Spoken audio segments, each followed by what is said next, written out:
What's going on, guys? Welcome back to the All Sports Culture Highlighted Podcast. Kurt, Sully, Sam, the trio's back. Tonight we're going over NBA mock draft episode. Sam's going to be first. I'm going to be second. Kurt's going to be third, each taking over your teams. That's going to be the rotation. And let's just jump right into it because this is, this NBA draft. It's going to be, LaMelo Ball is really the most interesting prospect here. He's like the highlighted show. But is he going to go first? Let's go to Sam. Let's see what he has to say. All right. Well, the Minnesota Timberwolves are on the clock, and I think the Timberwolves are in an interesting position here because they weren't I think they were one of the top teams that were projected to get the first overall pick, and they're up there with Golden State. And they've been rumored heavily to want to trade this pick for a high impact player. Right away because they want to make a playoff push because, they just traded for D'Lo. They gave up a top 3 protected pick next year. So they're trying to push for something so they don't potentially give up a really high lottery pick, which makes sense, obviously. But the thing is, I don't think they should trade this pick at all because whoever they trade for, I think the rest of their roster is so bad that they have no chance in the West. Let's be honest here. And so I'm thinking they should use this pick.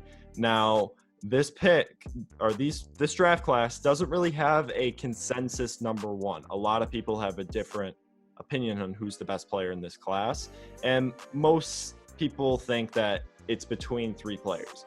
LaMelo Ball, like you just brought up, James Wiseman, and Anthony Edwards. So I'm going to go best fit here. And since the Timberwolves already have a cornerstone player at the center position and the point guard position, I'm going to take Anthony Edwards first overall.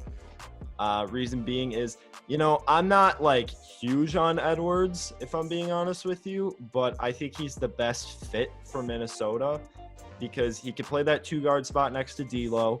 And Edwards is he's a toolsy kind of pick because he's got an insane frame and elite physical tools that you could develop into a very good player. He's got really good size for potentially being an elite defender, but he just sucked at it at Georgia. But when he was on ball and he was really trying, he could be really good at it, and he's got scoring ability. It's just his efficiency is it's bad. It's really bad, but it's a matter of fit here, and I think out of the options here, I would go with Edwards. So, Sully, Yep. What do you got going for Golden State? I'll take it away. This one, I think, is a pretty easy choice for me. I'm taking James Wiseman. He is an athletic center, can run the floor, similar to what Golden State likes to do. He has a little bit of a mid-range game. He can play both sides of the ball, protect the rim. Both sides of the court, excuse me. I think both sides of the ball. No, that's the expression. I don't know why I said court. Actually, I guess you could say both. Say whatever you want. But anyway, regardless, Wiseman, you can say whatever you want. Wiseman is going to be protecting the rim for them, and that's kind of what they need. Draymond's obviously a great defender, but he's not really, the rim guy. That would be Wiseman's job. And Curry and Clay coming back next year, hopefully full strength. That team is poised to make a run. Now, this pick is in heavily contention to be traded because they are in that position where they have, still a really good core with all those players that have won championships in the past. So they could be, either moving down in the draft, picking up some other role players, or even just trading number 2 for another star player. But I think that they should probably go Wiseman because he can help in the short term. He is going to be a great rim defender, in my opinion. And at the same time, he is, building for that future. You're not just playing for the next 2 years, you're playing for the next 7. So, and he, like I said, he's still going to help for the next 2 or 3 years while Curry and Clay are still doing their thing and in their prime. So I would go Wiseman. Some people are saying Ball. I think that's just ridiculous. If you're going to draft Ball here, just trade the pick, in my opinion. But that's how I feel. All right, so speaking of Ball, I'll reveal my number 3 overall pick.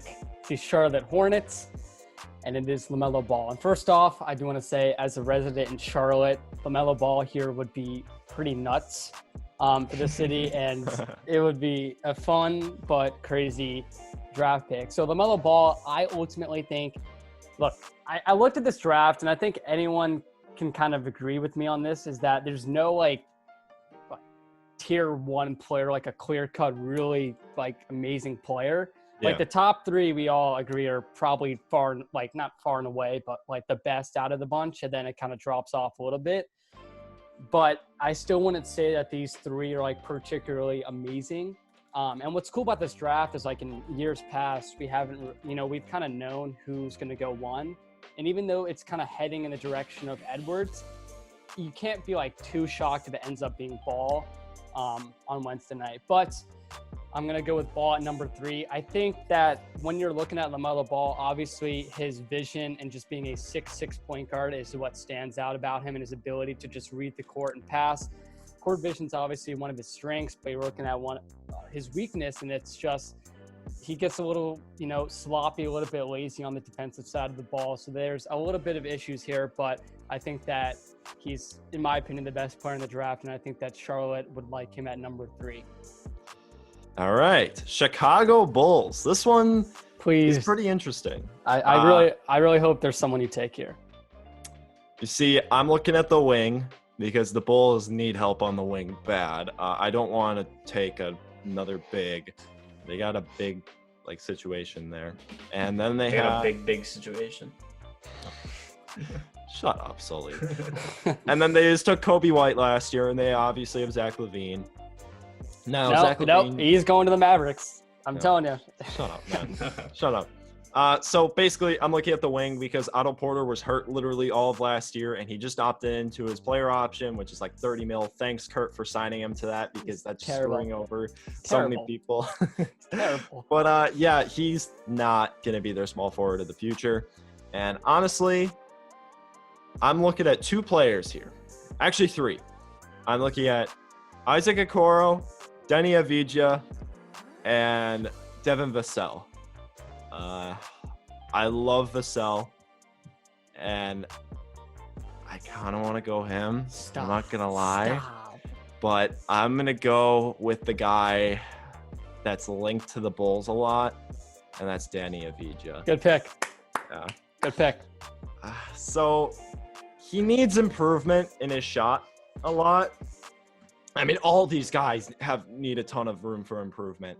I just think he's got the higher upside than, Vassell or Okoro.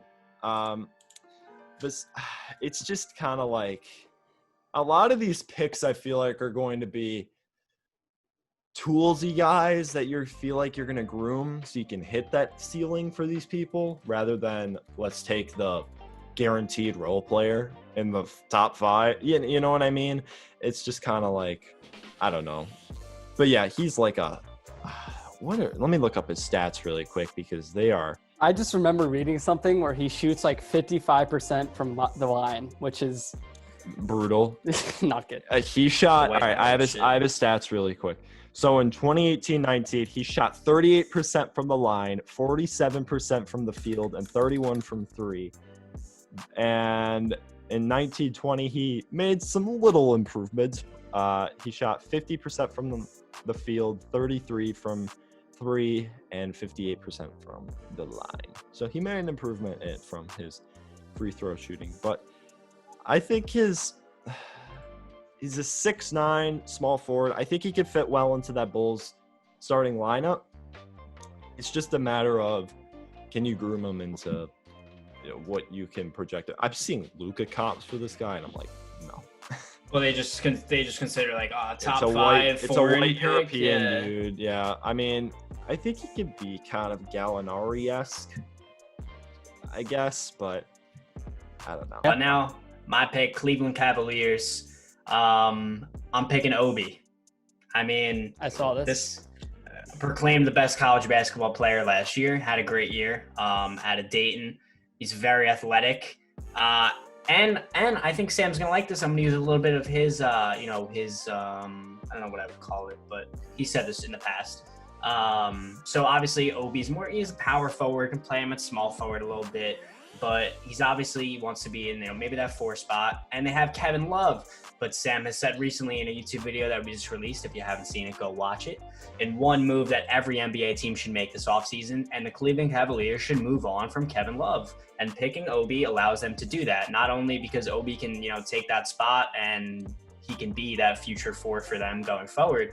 But, I mean, they can, maybe get something out of Kevin Love because his team is definitely more towards rebuilding than actually competing. We've seen the Cavaliers have been horrible since LeBron left, and they don't really have much of an identity right now. So, get Obi, make him, maybe your star player next to those young guards you have.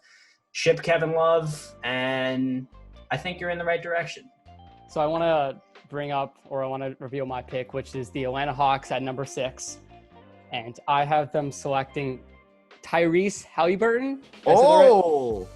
So I did not. Okay. So I want to talk about this because a lot of people are going to see that he plays the point guard position. I think he can play the 2 position, but everyone's going to be like, oh, what about Trae Young?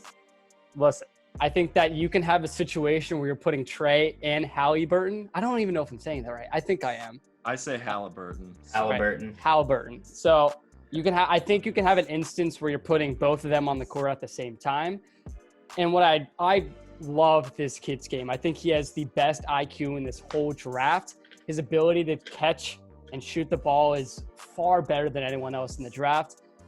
And I think he's fine defensively. I wouldn't say he's a Kuros of the draft, but I think that he is a good defensive player, and he's not like Obi Toppin like we just talked about. So I think it's a little bit of a situation where they're taking one of the best players available. And I think if I was Atlanta, I would almost love this fit, even though a lot of people might question it. So to me, that's what I would do with Atlanta, is take Tyrese Halliburton out of Iowa State. Yeah, he's a great combo guard option. I thought you were going to go Okongwu. I was pretty certain you were going to. I think I know why you didn't go Okongwu. We'll probably get to that later when you pick again. But don't reveal. So I feel like you kind of sabotaged this a little bit. But honestly, Halliburton is a fantastic playmaker. When you have both him and Trae in the backcourt, and you have 2 really damn good playmakers, I mean, shit, that's going to be fun. But exactly. On to Detroit. And funny enough, I was going to take Halliburton with Detroit's pick. So screw Love you. it. So, the thing is, they just took Sekou last year, and I know they like him, so I'm not going to go on the wing here. I think they're going to keep Christian Wood. So I stay away from taking Okongwu, so I'll keep Kurt happy, I guess. And so I'm going to go with my next point guard on the board, Killian Hayes. Good pick. Well done. Yeah, I love Killian Hayes. He's got really good size. He can read the floor very well. I think he's a lefty, and he's got one of the sexiest step back threes I've ever seen. And he's also got some upside to develop into a versatile defender. So I just think it's a nice pick for Detroit. He's a good all-around point guard, kind of in the style of Goran Dragic. And I'm not saying that because he's also foreign. But yeah, I mean, I just like the pick. I think Killian Hayes, the Sekou, even though Detroit has no future there, I just think it's a decent pick for them to do. Well, you stole my pick. Oh, okay. I was going to pick Killian Hayes to the Knicks because they need a point guard next to RJ, and they have, they don't. Alfred Payton, dude. Yeah. Did he get a haircut, by the way? That guy's hair is insane.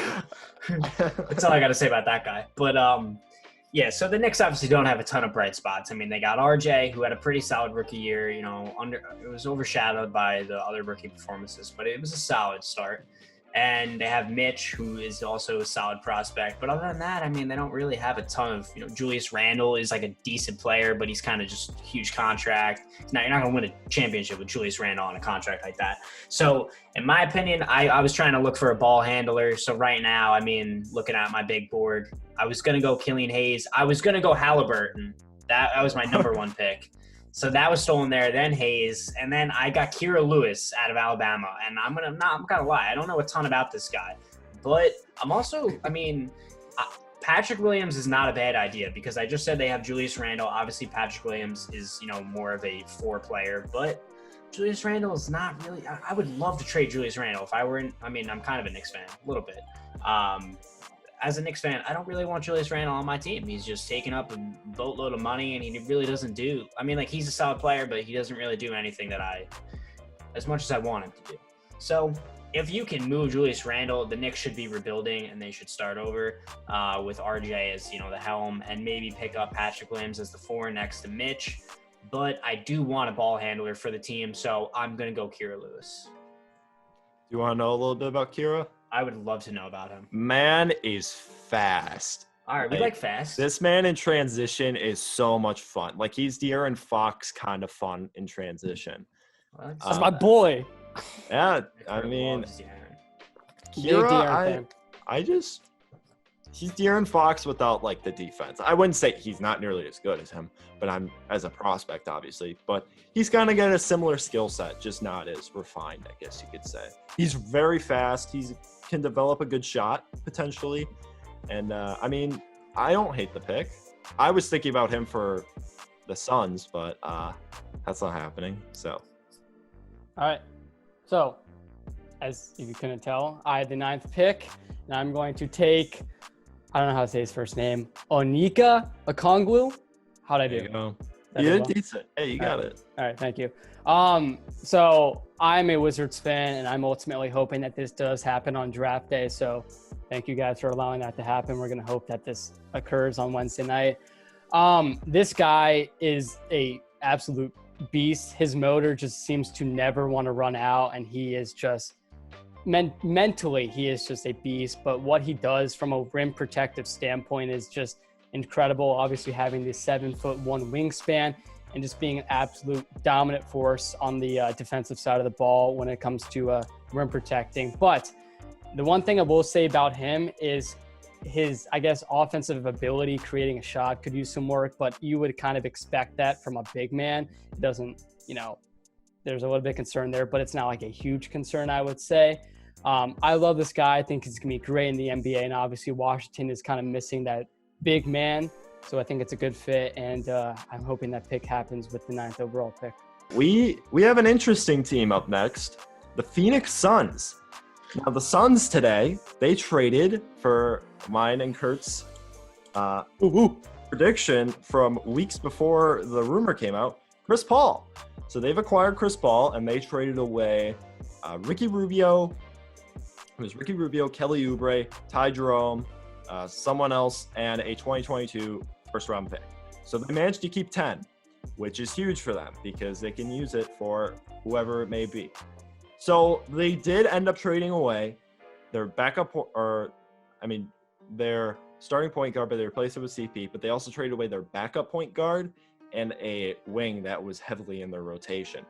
So they really are lacking depth here in the starting guards. And they have Dario, but they have to re-sign him. And they got Nader back, but I don't really know. But since campaign came on really well, I'm not going to take a guard here. I'm going to take a wing for depth purposes. So I'm looking at Patrick Williams, Isaac Okoro, and Devin Vassell, and Sadiq Bey. I think they already have like that elite defender on the wing with McHale. So I'll pass on Okoro. I'll give you some time to think. I played basketball with Ty Jerome in Fire Island. That's my fun fact for the podcast. I think I'll go with my guy Devin Vassell. All right, fair enough. Can you tell me a little bit about this guy Vassell? It sounds like you really like him. I want to know about him. All right. This man is skinny Chris Middleton. That's all I really have to say about him.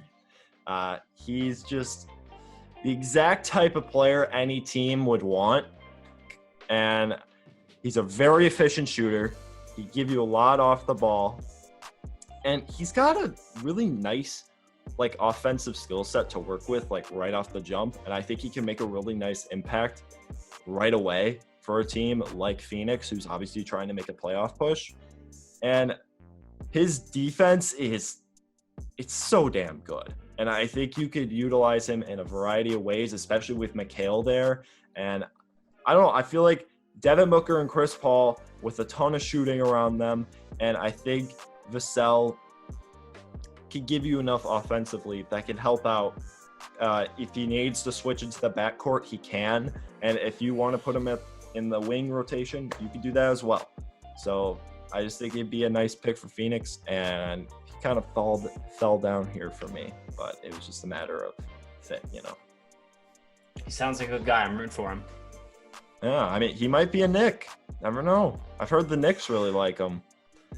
I'm down. I have him top 3. Oh, He's 3rd for me. Yeah. Sam, you're going crazy. I love him, but yeah, that's basically it.